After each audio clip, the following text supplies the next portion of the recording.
In the face of encroaching disaster, I'd like to commend you on your bravery and your fortitude. Thank you, Virgil. And thank you for showing up and arriving and facing what must most certainly be rain. And wind.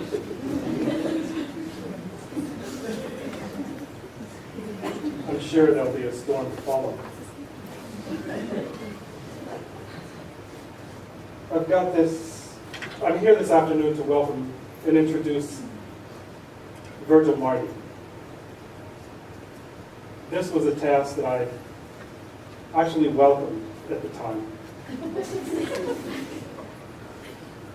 as I consider Virgil to be one of the most unique individuals I know. There's all this stuff written on this paper that I should probably mention before I get romantic. What does it say here?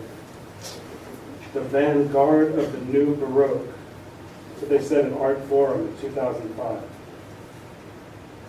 It's been critically reviewed in publications such as Art in America, the New York Times, the Institute of Contemporary Art in Philadelphia. We had a show, the Biennale in Montreal, the Whitney Biennale.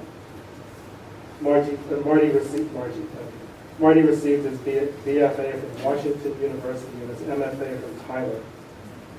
He attended Skohegan.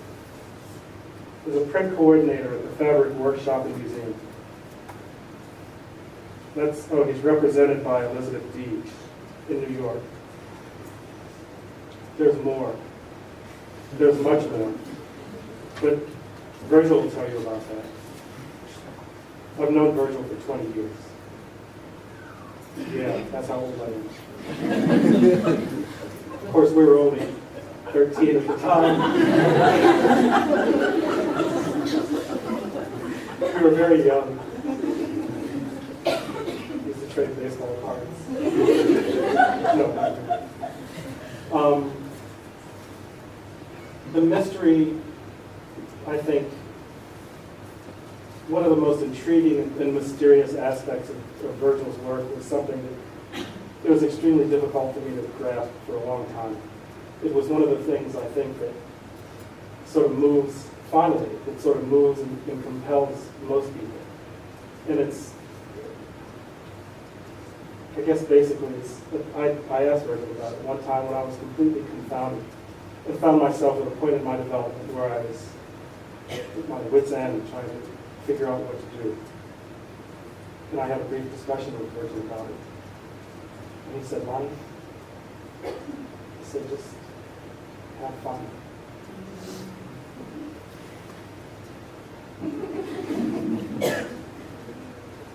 I'm still working on it. Virgil may offer some insight into that particular aspect of his work and more. I'll stop there.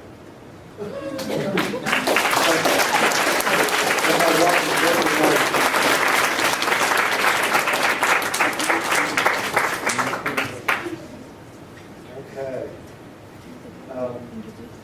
I'm setting a timer here so that try to stick to it. And I want that.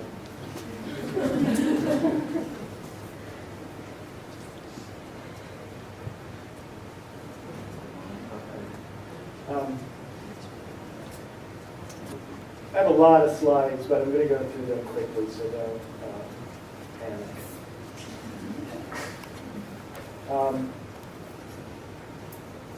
So as Lonnie said, I went to, I've lived in Philadelphia for 24 years now, and right after graduate school I started working at the Fabric Workshop and Museum there. I had studied painting, but I had become interested in making wallpaper, and that for a number of years was sort of the my primary medium. It's making screen-printed wallpapers that were intended for installations. And this is the first one that I did. This is from, I think, originally 1991, and 2002 called Bully Wallpaper.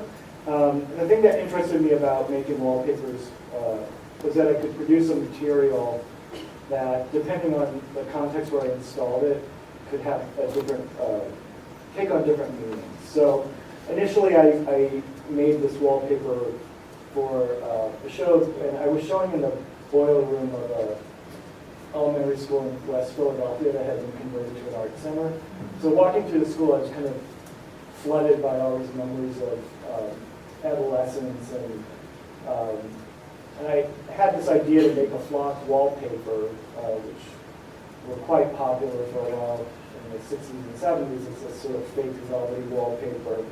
But I didn't know what the imagery was, and being in the school and thinking about blacklight posters that were popular when I was a kid, and how they were flocked, that idea sort of came together with the idea of a flocked wallpaper, and I thought, oh, I'll use my yearbooks and I'll take an existing sort of 12 pattern and remove the cameos and replace them with pictures of guys from my yearbook that were mean to me. So it was taking a formal idea and then some autobiographical information and sort of forcing them together to come up with this wallpaper that could then be installed in different places. This is at the Wexner Center at Ohio State University. So initially it was installed in this odd boiler room situation, then in a more conventional gallery space. And I like that in the initial installation it felt very hot because there was a boiler going, but and it was in the basement, so it was kind of hellish. And then installing it in a proper gallery space, it sort of cooled it down and turned it into sort of like a stained glass chapel. This is all fluorescent inks lit with black light, so it glows really intensely. But I sort of like the way that the same material could read differently in a different context. And that's something that I continue to be interested in, is the context of a piece. And the architectural frame for a piece. This is called Eakins Library, and it's a 4-color screen print reproduction of my Eakins collection from when I was a teenager. And again, I sort of started with a formal idea of the tradition of trompe-l'oeil wallpapers, where oftentimes it would be a library wallpaper that looked like shelves of books, and you could put it up and it made it look like you had a great big library. But I was taking my collection of Eakins and applying it to that idea, and I sort of liked that this piece could kind of function as a sort of a removed self-portrait in a way. It was really my Eakins collection, but it could have actually been any boy of my era's Eakins collection. There's something sort of personal and generic about it at the same time, which is really interesting to me. This is the entire print. It goes on for 33 feet before it starts over. It's all alphabetized, and it goes from domestic cans to European cans to oversized cans, and then it repeats again. This is a framed edition version of it. So. And their actual size, the prints. So for a long time I had been working with these sort of material from the 70s, which was sort of the time of my adolescence, and sort of autobiographical material, but in a sort of veiled way. And then this is a piece from 1995 called For Oscar Wilde. Eventually I started kind of working with other narratives than my own. And this is installed at a place in Philadelphia called Eastern State Penitentiary, which is a Quaker reform model for prisons that was widely emulated in Europe, but not so much in the US, based on complete solitary confinement. And 1995 was the 100th anniversary of Oscar Wilde's trial and imprisonment. So I wanted to make a piece that would sort of commemorate this. And in my research, I found out that the first prison Wilde had been sent to was the first English prison modeled after Eastern State Penitentiary. So there's this nice sort of connection there. And my main interest in making this had to do with, I know some of you have probably visited Eastern State Penitentiary. It's one of the top tourist attractions in Philly now. But you walk into this space and it's sort of decaying, and there's sort of this beautiful poetic decay going on. At the same time, it's this place of great sorrow. And I was interested in what it was like to have this sort of aesthetic response in a place that was so emotionally loaded that, you know, I couldn't relate to the aspect of incarceration, so I felt like it was kind of hypocritical to make a piece about like what it's like to be in the slammer. And instead, I decided I would make a piece like about what it's like to have an aesthetic experience in a kind of awful place, which has a nice kind of parallel to what Wilde went through in terms of the ideas he preached about art being above morality, and then ending up in jail for some of those things. The kind of irony of that was interesting to me. So I installed this piece, and this is the first, this is an installation where I kind of conceived of it as a series of tableaus, and you would have these different views as you move through it. So I don't have an image here, but outside of the prison there was a field of sunflowers growing, and I based the whole thing around the sunflower and the lily, those flowers being symbols of the aesthetic movement, which Wilde was a champion of. But I was also interested in his ideas of where he would privilege artificiality over nature. So going from real sunflowers to this field of lilies in a cell block, which turn out to be actually silk lilies, so they're artificial. And then you move into a cell, move into a cell that has a wallpaper, sort of Philip Morris style, based on the sunflower and the lily motifs, which also are similar to the radial design of the prison, another degree of removal from nature, moving into abstraction. So that's what this piece was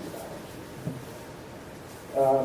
And every so often I'm going to have all these movie stills in here because a big source of inspiration for me are films and specific scenes in films that then get, they sort of go into the pieces I make, though it's not necessarily always apparent. So what we've got here on the left is a scene from Fassbinder, The Bitter Tears of Petra von Kant, and this image of Petra, who's by this point in the film lost all her furniture and just has a house with shag carpeting and a photo print mural. I think it's The Rape of the Sabines. And then images on the right from a science fiction film, Logan's Run. And these images were sort of in my mind as I began to work on this piece for the ICA in Philadelphia, which is called Hot Tub. I used to collect a lot of home decorating books from the 70s, and I was really interested in trying to use some of the ideas in those books that had since fallen out of fashion. And one of them was always like a mirrored room. So this is a mirrored room with shag carpeting. The ceiling and the floor are mirrored, and then the walls have a screen printed photo print wallpaper.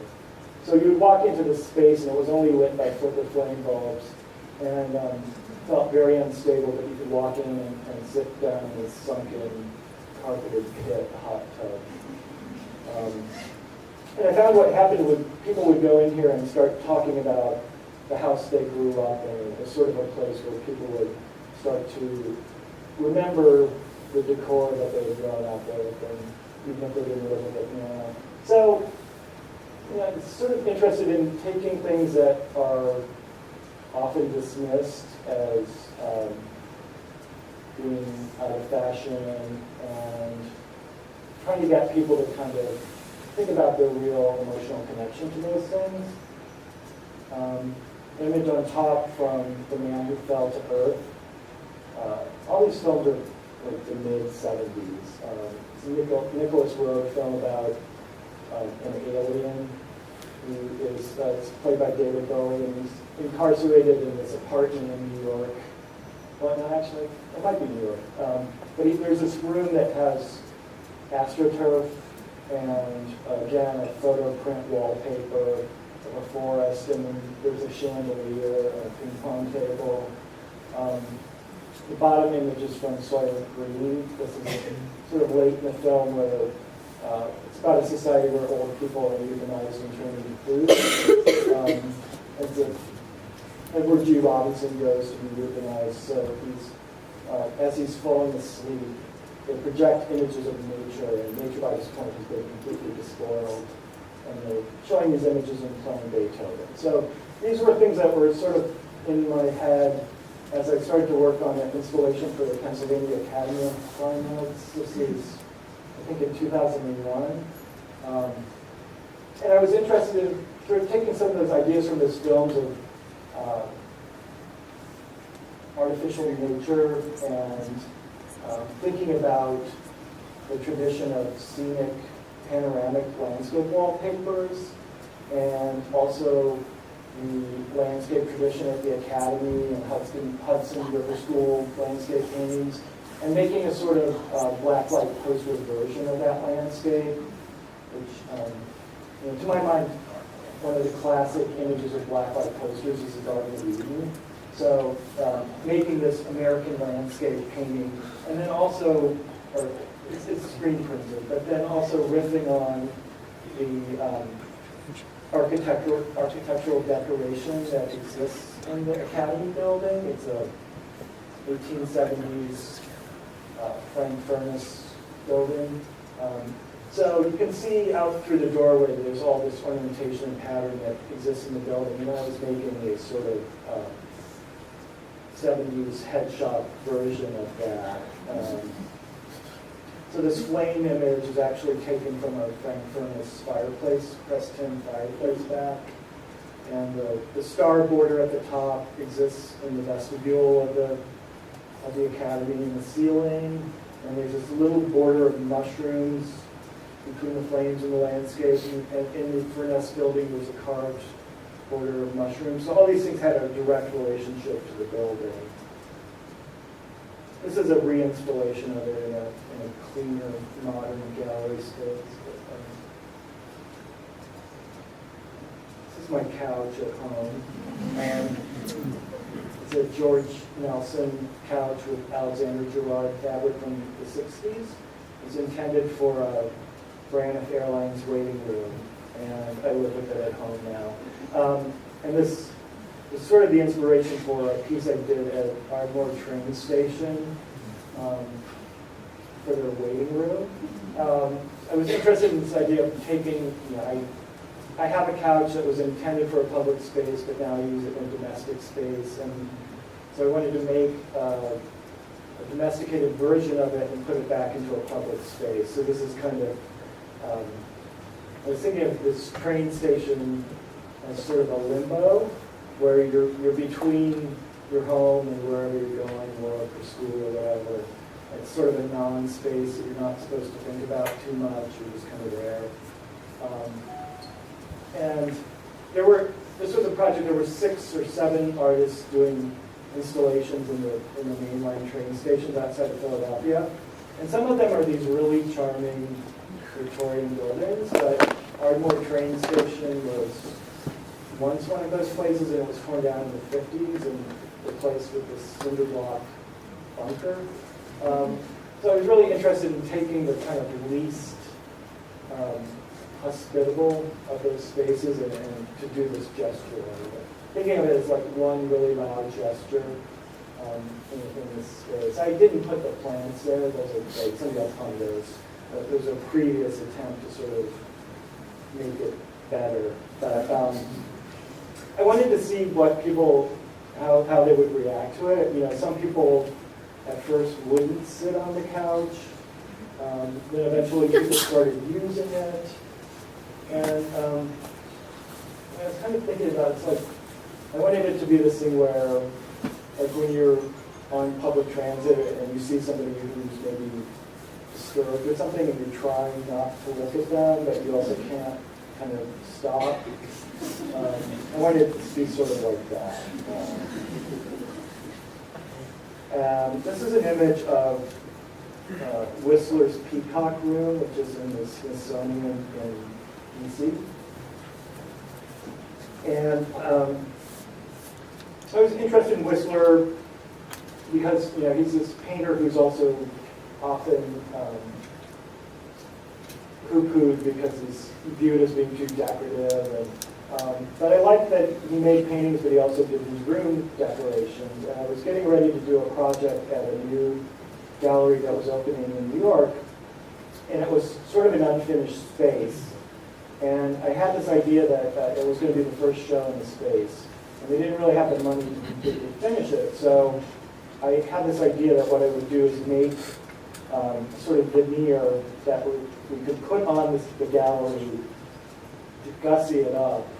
And the Peacock Room was one of the things I started thinking about because this place has an interesting history. It was originally a decoration for a room in England that was purchased by an American industrialist during the Golden Age and stripped from its original room and moved to Detroit and reinstalled in a room there, and eventually moved again to the Smithsonian. I liked the idea of this room as sort of like a skin that could be grafted onto different situations. And I was also thinking about this film Last Year at Marienbad from 1960.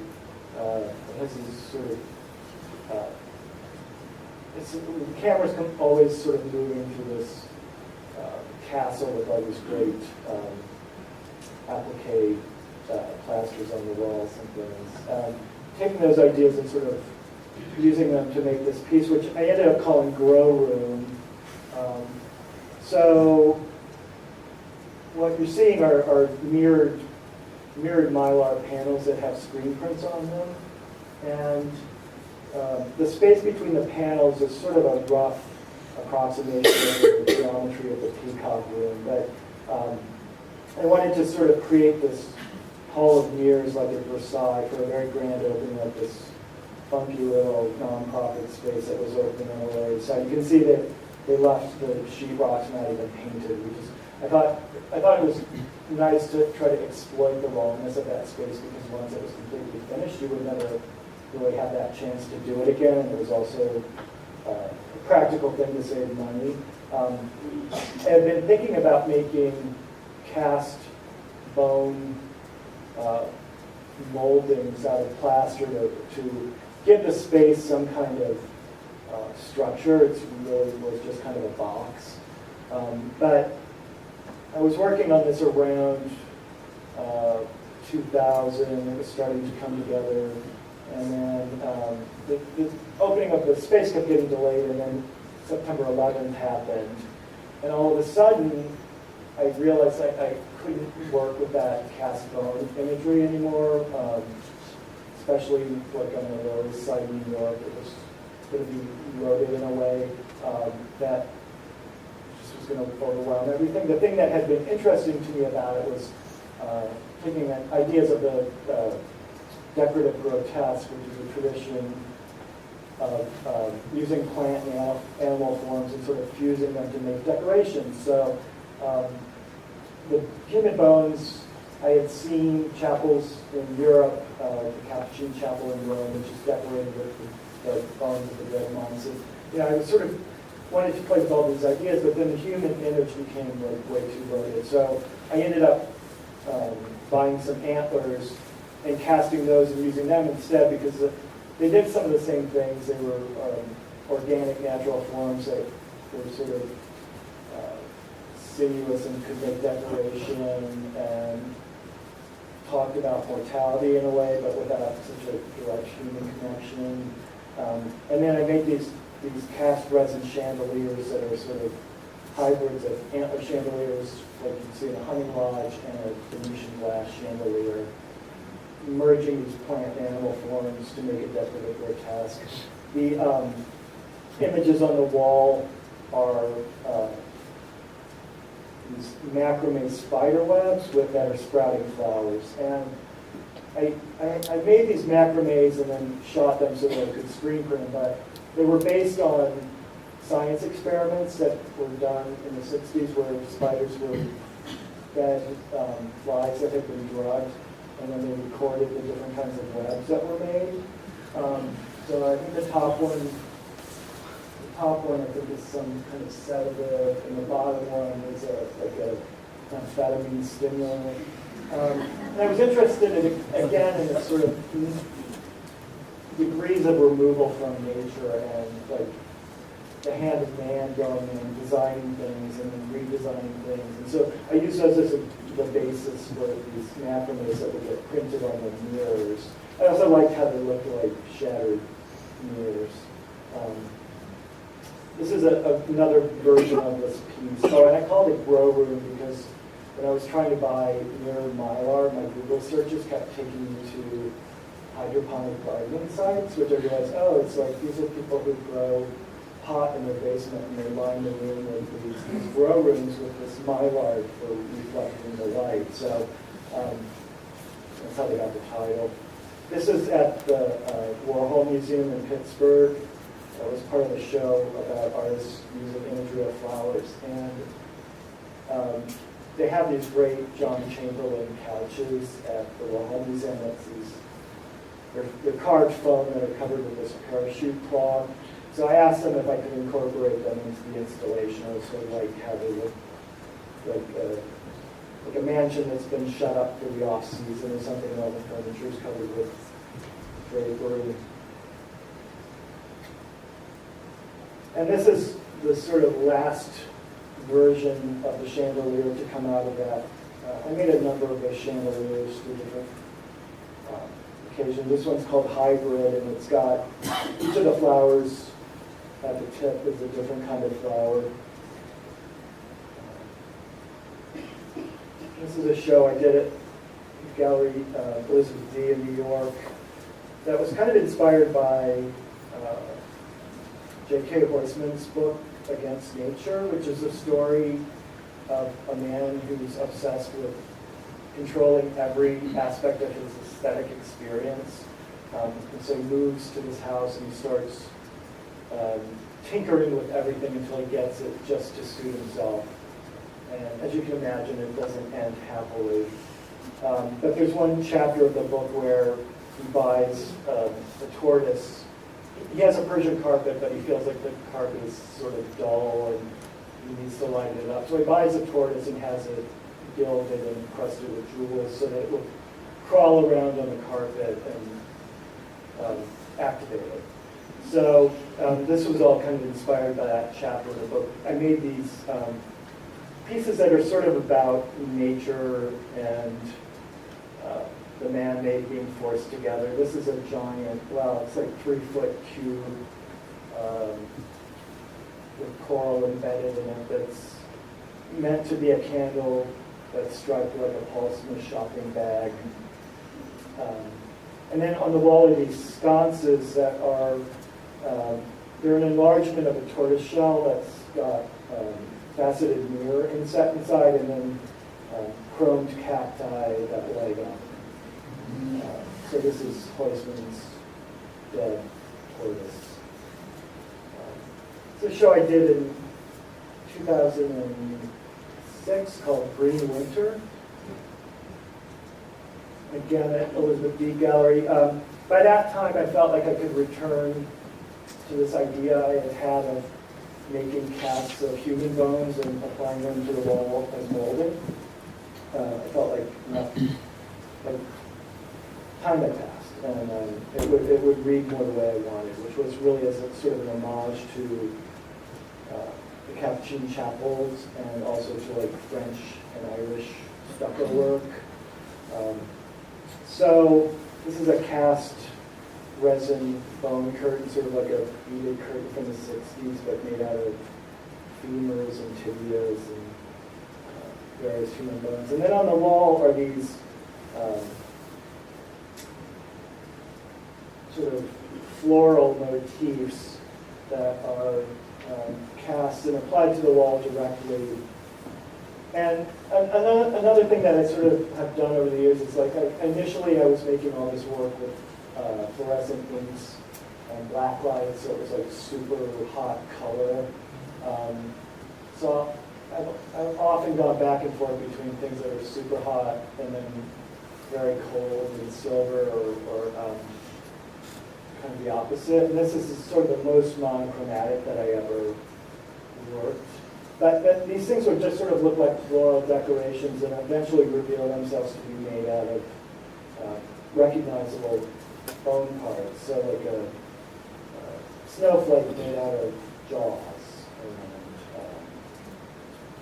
And, usually the tip-off would be you would see a skull, and then it would everything would sort of reveal itself at that point. But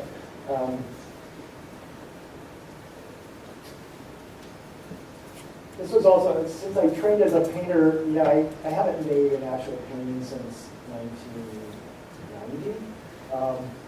But I felt like this was a way to return to drawing for me. So I would cast all the parts, and then I could sort of lay them out to make these drawings, and then they would get installed and sort of fixed in place. But it was a much more, it allowed for a much more kind of spontaneous way of working than I've been able to do for a long time. Given the wallpaper installations require a lot of planning, and once you sort of get it set up, you just sort of execute it, and there's not a lot of room for improvisation. So that was kind of a nice aspect to this. Lots of these. Chrysanthemum, dragonfly. I also like that these pieces were sort of self-illuminating, and that when you turned off the gallery lights, the whole thing could sort of disappear.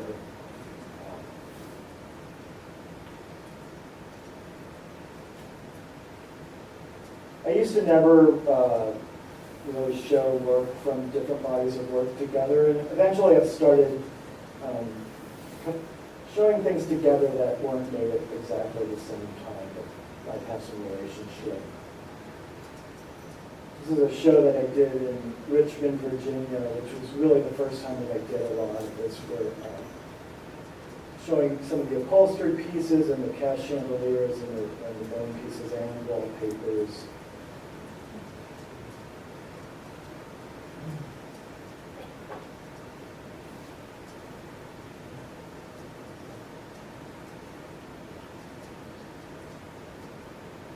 Sometimes these pieces have titles. This one's called Dirty Nest.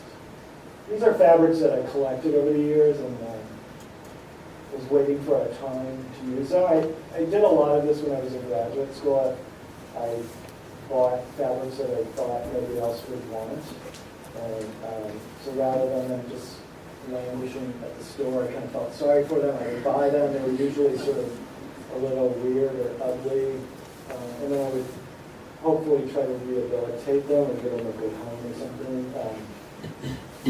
Which is I think part of my, initially I thought the choices were sort of, it was a way of escaping my taste, but I realized it really was a sort of personal thing, like relating to it like the kid who was never picked in gym class, and was a kind of champion, the underdog. And turning these into, at the time I was also making paintings that sort of looked like furniture cushions, but then eventually I started making like letting them become furniture again. So there's these, I kind of think of them like painting, like there are decisions going into it that have to do with like one surface or color in relationship to another, and composing in a way that I might make a painting but not using paint.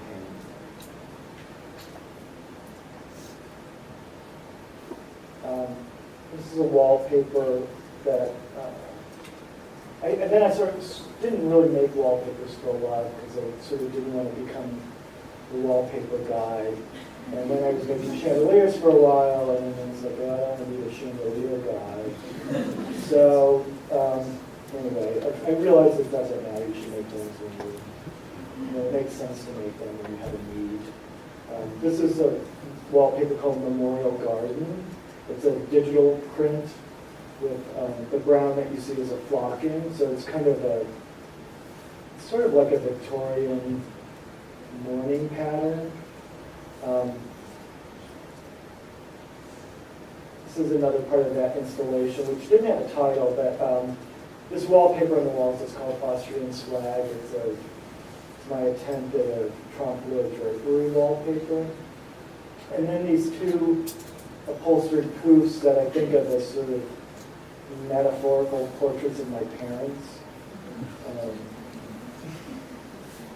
This is kind of returning to Whistler again, but I was thinking about what we call Whistler's mother, sort of actually called arrangement in black and gray, and it was quite shocking to people, or some people at the time, that somebody would paint a picture of their mother and then just turn it into this sort of art for art's sake exercise of just doing an arrangement, no kind of personal connection, seemingly. So I sort of wanted to make these metaphorical portraits of my parents that were based on their medication schedules at the time.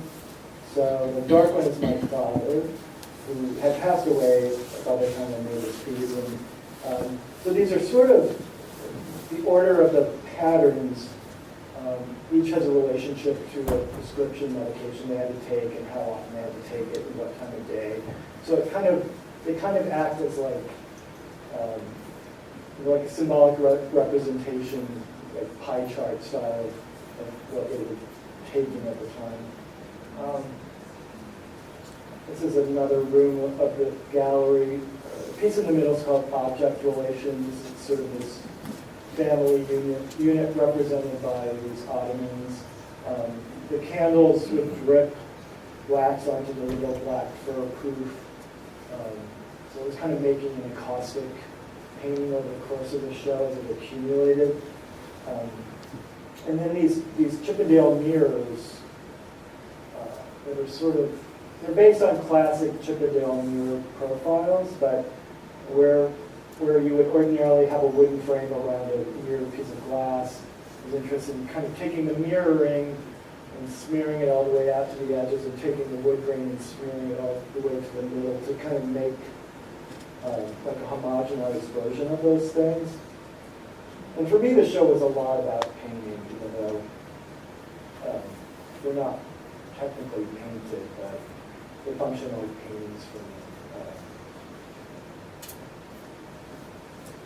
There were two sizes. There was a 6-foot size, that's what these are, and there were these smaller 4-foot versions, and these colors were determined. These are the colors of a pill sorter, standard pill sorter, like blues morning usually, or whatever, 4 times a day.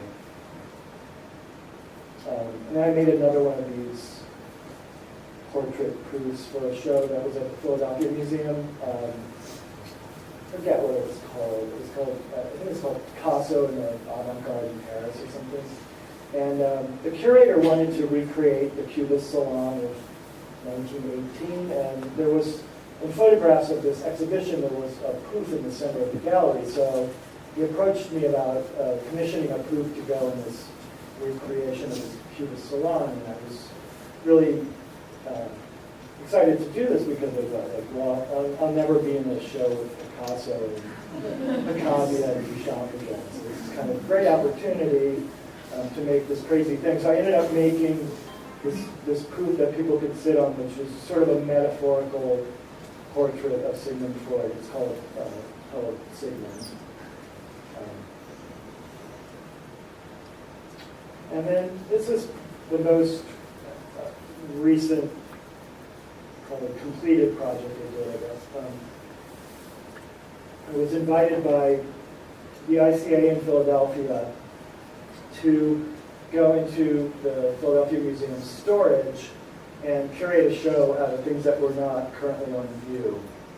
And there's a history of this sort of thing. Warhol did it at the Whiskey Museum, I forget the year, 1970 maybe.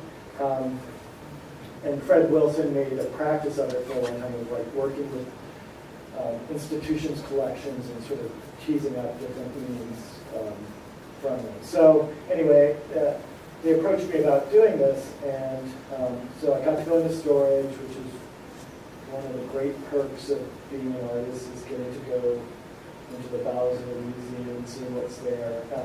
And looking around and finding all this great stuff, like way more than I could use. And but fortunately, museums have limitations on what they'll lend you. Something might be too fragile, it might be promised to go to another exhibition. So eventually things sort of sorted themselves out, and they had wanted me initially to work with European painting and sculpture prior to 1900, but I think the curators also knew that my interest in decorative arts, that I was not going to really want to stick to that. So eventually I had access to the entire collection and storage, and ended up drawing a lot of things from decorative arts out. And then I had to kind of come up with an organizing principle for the exhibition so that it wasn't just like stuff I like, although it was stuff I like.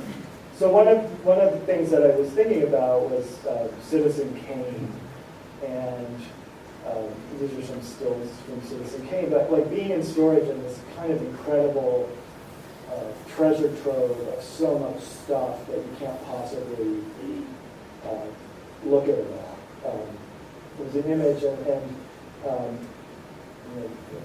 this snow globe at the beginning of the film, and the enigmatic word rosebud, and you're trying to figure out what was rosebud, and maybe it was the thing he couldn't get, they say, which figures into the show. Last year at Marienbad again, Bitter Tears of Petrivine Comet again.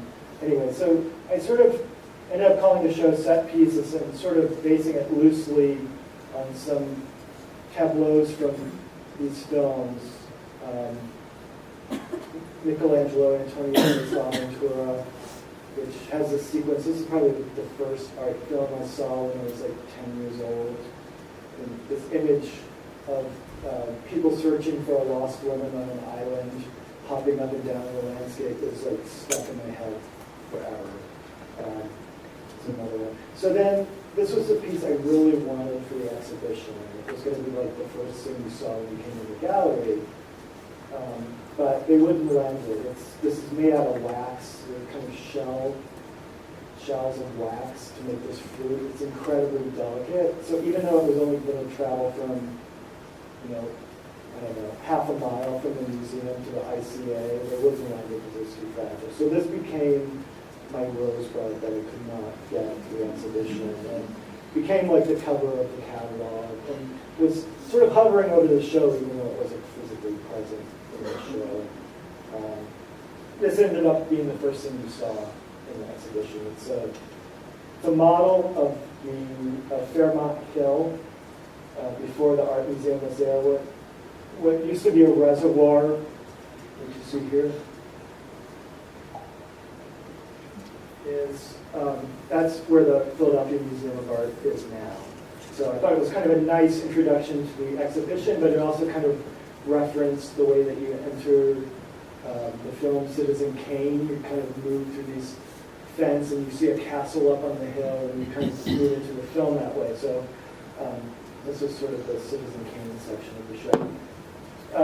It's really kind of hard to, I have lots of shots here trying to express what it was like to move through the space, but what I wanted to do was present things the way they might not be typically, and less interested in, as a curator of the museum, might be in specific history of these objects and more the kind of formal relationships that would happen between them. So presenting a big wooden bench so that you would see the back of it first before you would see the front of it.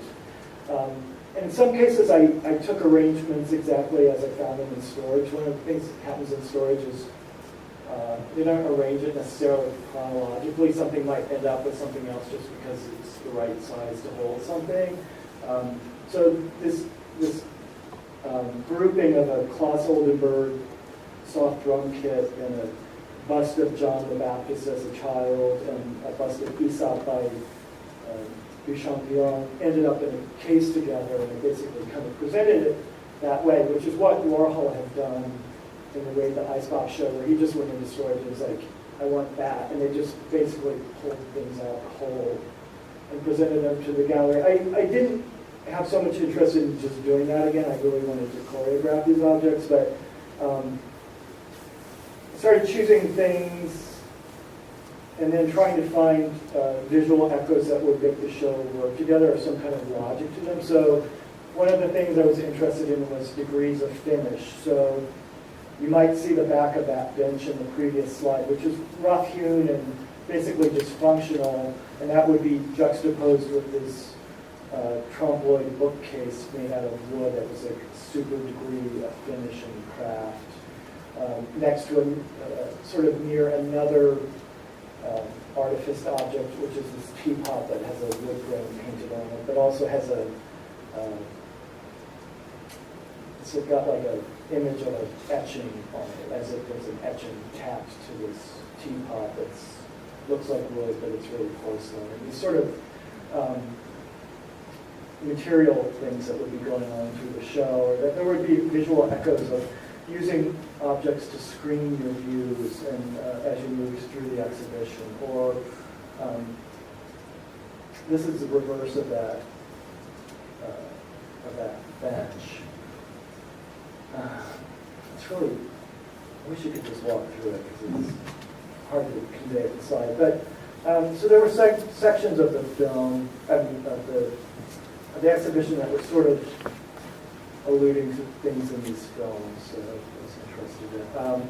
This is a section that was kind of based on the film Nashville, which is my favorite American movie of all time, in which you have real people playing themselves, stars playing country stars, stars playing politicians, all these people kind of playing other roles and degrees of removal from an original.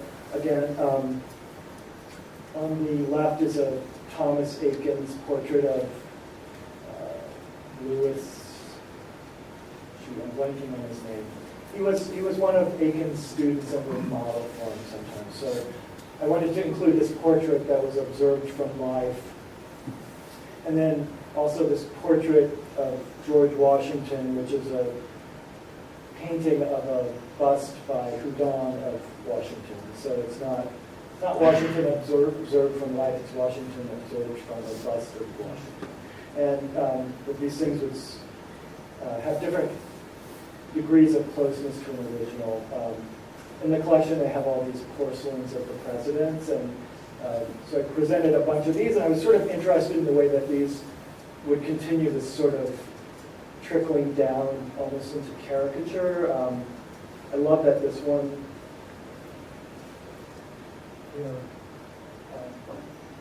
it's labeled George Washington, but to me it's clearly Ben Franklin. So they're kind of like, they're becoming other than what they are. This is a still from Nashville at the bottom. It's great traffic collision at the beginning that throws all the characters together, which was another way I was kind of thinking about the whole exhibition. Things that wouldn't necessarily meet. This is a life mask of Abraham Lincoln, so something directly pulled from Lincoln's head and hands. Beautiful black basalt there.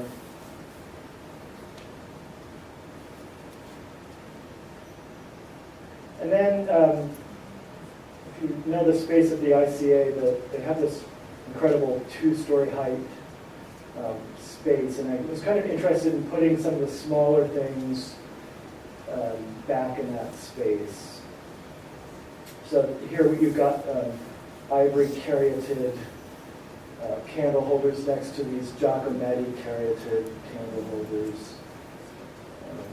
Also, was interested in mirrors that didn't function. So I wanted to put into the double height space the smallest objects in the show, and these are these little bronzes, so maybe the biggest one is maybe 10 inches high.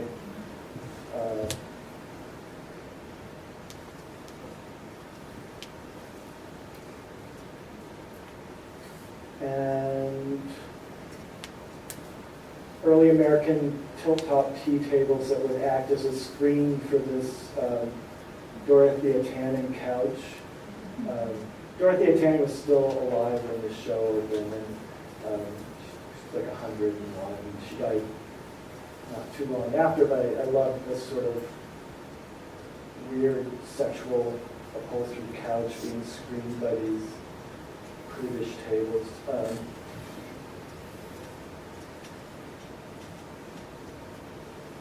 And this was the piece that gave me the biggest, well, it was the biggest fight with the museum to get this to happen. In storage, some of the busts were just sort of laying on their sides, and they hadn't been out in a while, so they weren't necessarily, hadn't been cleaned in years, so they might have been a little dirty.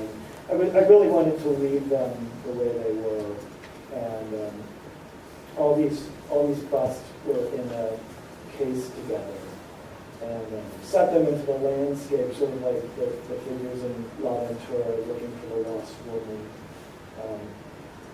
But the curators, not so much the curators, but the conservators were really opposed to showing this woman, the bust of the Countess of Alba, on her side like that. And I finally prevailed upon them to let me do it. And I not to clean them also because I like the sort of way it humanized them. They weren't just like super gleaming white marble. They had a bit of age on them. So that's it. So that's kind of where I am now. And I'm happy to answer any questions you have.